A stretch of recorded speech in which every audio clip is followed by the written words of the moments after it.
They help widows and orphans. She was like, how do you do both? Yes. Yeah. This is what makes it the most irresistible nonprofit in America. We could do this all over America. All day long. All day long. And what if the news headlines were, can you believe what the Christians are doing? All these people start showing up and everything. It's like, God still loves me. He hasn't forgotten. They feel seen. If you can give that message to somebody, that's a good day.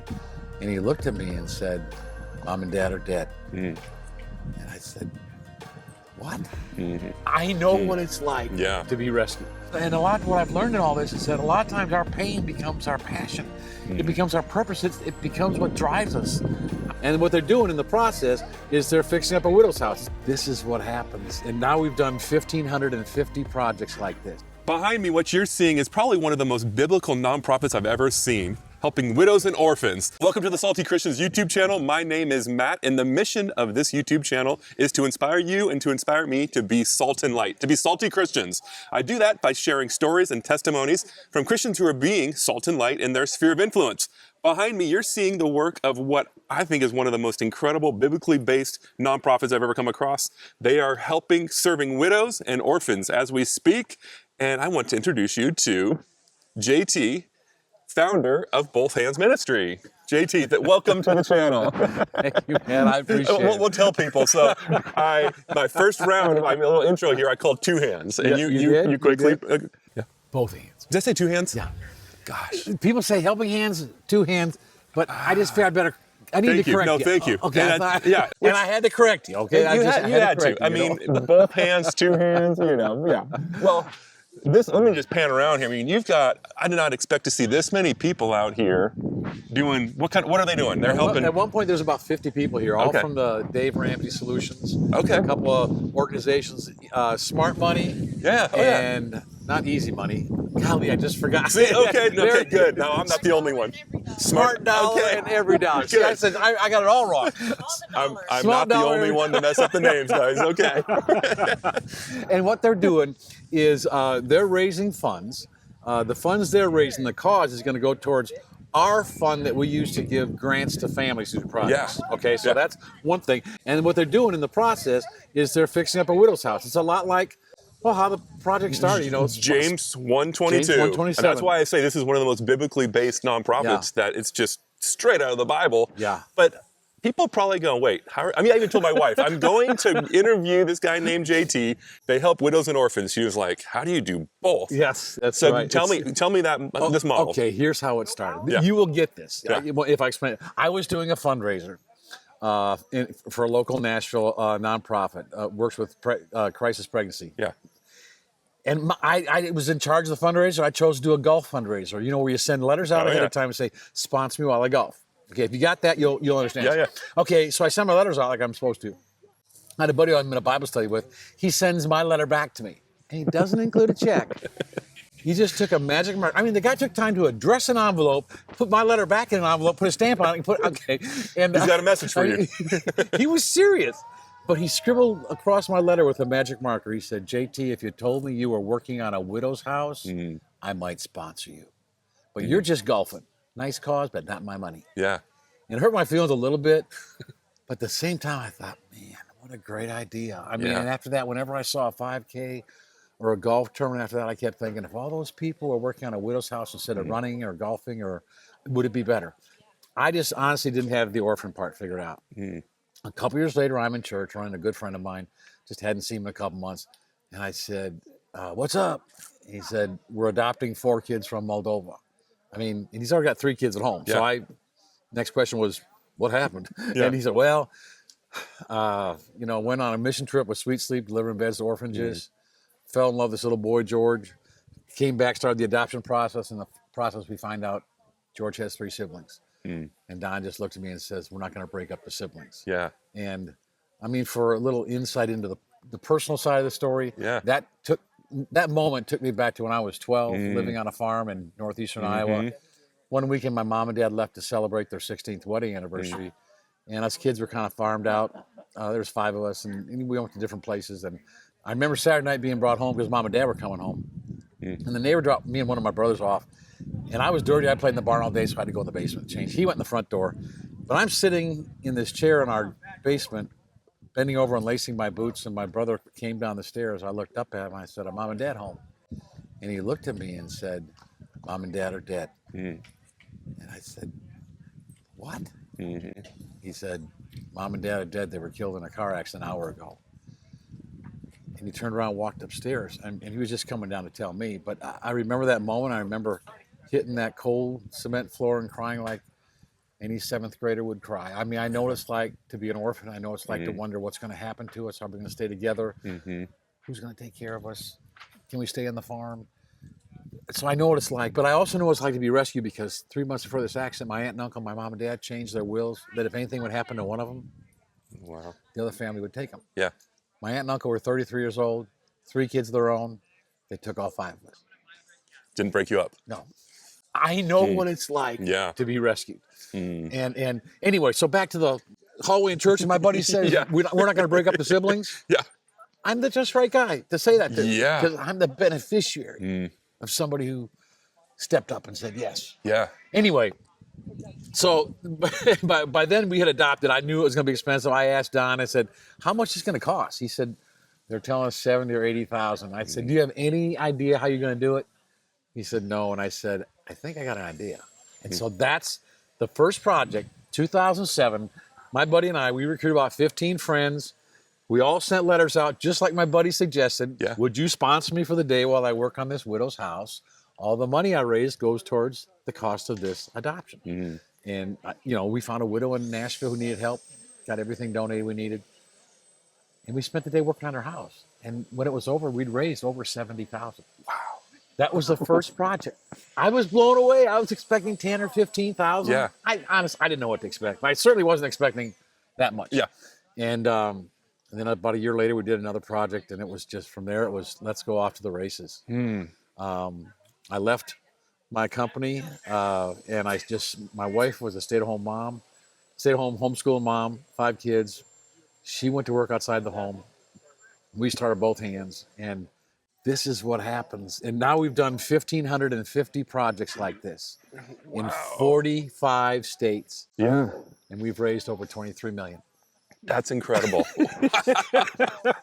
So that's amazing. Is that's someone following the Lord and going, your story prepared you exactly for this. Exactly. What it does is it prepares my heart. It prepared me. It gives me a purpose. And a lot of what I've learned in all this is that a lot of times our pain becomes our passion.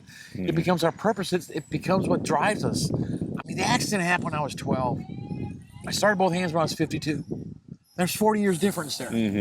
I think there's some biblical significance to that. Yeah. But it's like I was 52 and God was saying, JT, everything else up to this point has been practice and prep. Yeah. Just tee it up and swing now, because this is going to be fun. Yeah. And look around. Well, this is got to just be, I mean, let me pan the camera around here, but so this is a widow's home. Yeah. And, there's lots of work. I got here, when did they get here? They got here about 8 o'clock. Oh, they got, okay. No, they've gotten so much done. I'll have to ask for a before photo, because I bet you I'm seeing a lot of the after work. We've got them. Okay. And Miss Jean, the widow, they lived in this house. Yeah. While he built that house, he died before she could move in. Oh, wow. It's one of those sad situations where a husband his last gift to his bride, let's build a new house, and he's not able to see it through. And there's just the transfer of stuff from one house to another. It's been difficult. And then all the things that, they had a little ranch here. Yeah. So over the years, it's kind of taken a toll. So they're getting rid of some of this stuff we got. Oh, it's just amazing. It's just amazing. There was something key to what your model. So not only you guys are serving orphans, widows, community of people, but tell me this other key component. This is what makes it a win-win-win. Yeah. This is what makes it the most irresistible nonprofit in America. I like that. Of the 23 million that we've raised so far, 100% goes to the cause. We don't take anything out for operations. And I set it up that way purposely because I wanted people to be able to give and not have those feelings of, I don't know what caused them. Sometimes they just, I don't want that evil 501. How much do they? Well, we've all seen the bad press. We've seen the abuses. Yeah. And that's why. And I thought, let's just say 100% goes. Now that puts the onus on us to raise our funds because we still got to pay salaries. Yep. We hire good people. You got to pay them, and you got to rent, and there's costs. But we raise that, and people support us. People say, JT, just keep doing what you're doing. We'll take care. We'll make sure all the state they see the fruit. They see the fruit. They see the fruit. That's a great way to say it. They see the fruit. Well, what a gift for, the 50 people here getting to do that. It's awesome that Ramsey is letting his team come out here. Yes. But how much is it churches and businesses sending out, or is that normally what it is like a group of people who already know each other doing a service project? Or is it a bunch of random people sometimes? Usually it's a bunch of people who know each other. Okay. Because usually a project, and this one here is not for an adoption. Okay. Their goal is to raise $5,000. And we use those funds at both hands. That when a family does a project, sometimes we can give them a $2,000, $3,000, or $4,000 matching grant. Okay. Now, if a family gets a matching grant, that's a big deal because usually it'll double the money, but it also propels people to give more. So we have found there's a multiplier effect. When someone gets a $3,000 matching grant, you can bet they're going to raise about $12,000 altogether because people want to. They want to see it. They want to see it happen. Yeah. And so that's usually, so that's how a lot of the family ones work. This one, they're raising money for the matching grant, like I said, and it's just a company. They do it every year. Dave Ramsey gives his people time off and to do this, and they come out, and they've done it, I think, for 4 or 5 years now. And there's some of them have been here every year. Yeah. And they love it. Oh, I'm sure. They love it. I'm sure. And so the goal of this YouTube channel is to inspire people to be salt and light. And I'm sure you've got stories of, widows going, wait, you're coming here to do this for free? Talk about just being a light when in their darkness, right? It's so, it's just, it grips me sometimes because I've been in a widow's kitchen. I remember it so well. I walked in there. It was before the project started. And I was just kind of there with a group helping kick it off. So they were out in front, but I went around the back and I went in and talked to her. And I just said, I just want to thank you for letting us work in your house. Yeah. And she just started weeping. And she said, thank me. Thank you. She said, I thought God had forgotten me. And then all these people start showing up and everything. It's like, God still loves me. He hasn't forgotten me. They feel seen. If you can give that message to somebody, that's a good day. That's a real good day. That's a good day. Yeah. Yeah. What's your word to someone who wants to use both hands and be salt and light for Jesus? Well, they can always, look us up. Yeah, down below. I'll put the link, both hands. Yeah. We might be doing a project in their neighborhood, or, they might want to do a project themselves because the fact of the matter is, we've done 1,550 projects. Probably about 250 of those projects are not about adoptions. Okay. They're for raising money for a foster care program. Okay. Raising money for an orphanage. Could be anywhere, Honduras, Liberia. It doesn't matter. If it's a group here in America, a Sunday school class wants to raise money for an orphanage, we got a pretty good model. Yeah. They just send letters out to people. And one of the things we stress is, it's a good idea to send hand-addressed envelopes because hand-addressed envelopes don't get deleted. That's right. If you hand-address them with their name on it, people open those letters. Well, and what I love is this is not just asking people for money, but allowing them to also, roll up their sleeves and come out and just there's so much ministry that's happening with the conversations happening around us here. Yeah. Beyond the just, give online, done. Yeah. I think the Lord loves to be able to use us in other ways beyond just our finances. You're wise to pick up on, you're wise to pick up on that because that's exactly what's happening. Yeah. That's why every project I go to, they're always smiling. They're always like, yeah.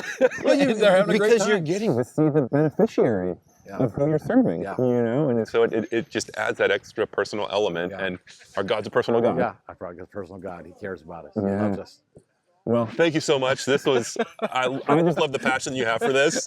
And so thanks for what you're doing. And I'm excited to get this out to people because there needs to be these in every single city. And you guys have created a model that equips people to help those in your community, in your local community. Yes, I think the next big vision we could have for both hands, this is what I want to do. What you just said about one in every little single city, I can picture a small college campus in a town that's got 5,000 to 10,000. Yeah. And it's got, 1,500 students at that campus. Yeah.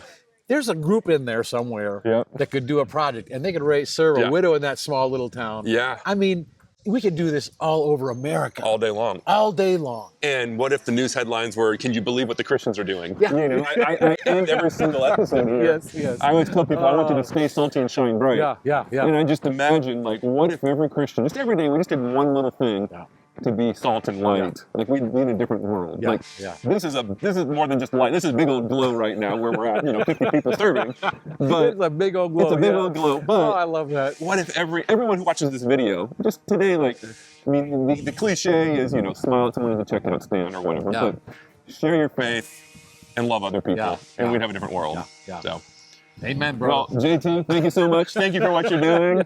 My pleasure. And you better go get busy. I hope they get a shot of me actually working. Okay, I'll ask for some Okay, footage. good. If not, maybe AI can create Yeah, it. okay, Like, we won't just have both hands in your pocket. Good. Proof that he's using both hands. I do. That's my work. All right. Well, thanks so much, you guys, for watching. Be sure to comment below if you want to learn more about what JT's doing with both hands. I've got the link down below. And yeah, you got to learn about this ministry. It's incredible what they're doing.